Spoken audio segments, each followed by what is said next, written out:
we have another journey to talk about too as we kick things off today. Yes, we do. And speaking of kitchen environments, we figured we'd take a look at Crowe's cabinets. As it turns out, this family has been through so much. In a moment when their business could have just taken a turn for the worse, they took that and made it an experience that has lasted generations.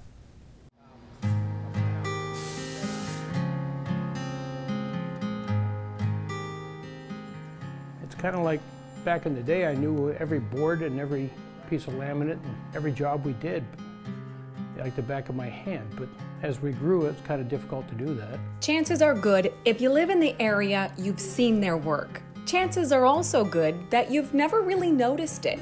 It's the kind of work that impacts us in ways that we may not be able to put into words.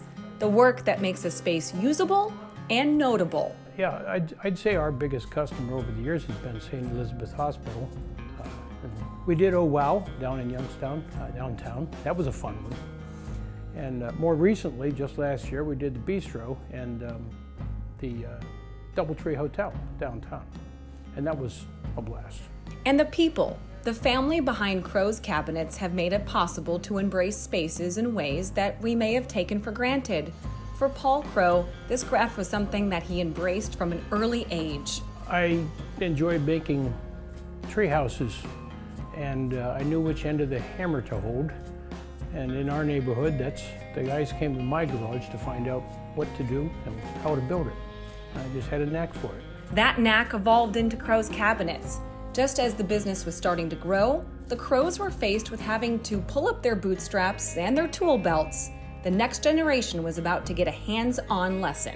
I think I was 12 or 13 at the time, and my dad had a disagreement with his labor and they walked out, and in came me and my brother and one of my friends and one of our top guys who's still here now, and the next 2 to 3 guys that we hired after that are still working here too, and they're my age.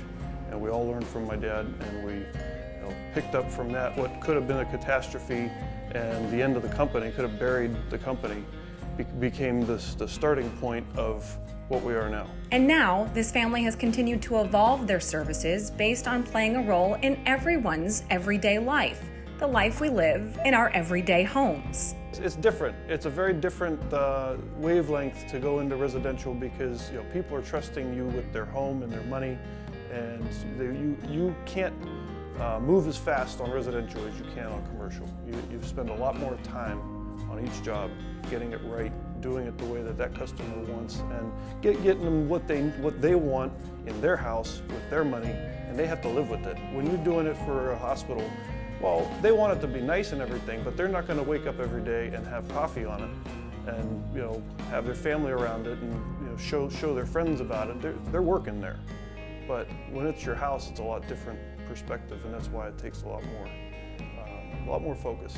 So as you live your life, take a moment to notice the vision it takes to create spaces where people enjoy the finest of meals, the best memories, and their health, and know it exists because of families that have made it their legacy to create an environment that serves a purpose and evokes emotion. My younger brother and I just went up to Connecticut for 2 weeks to redo our older brother's kitchen.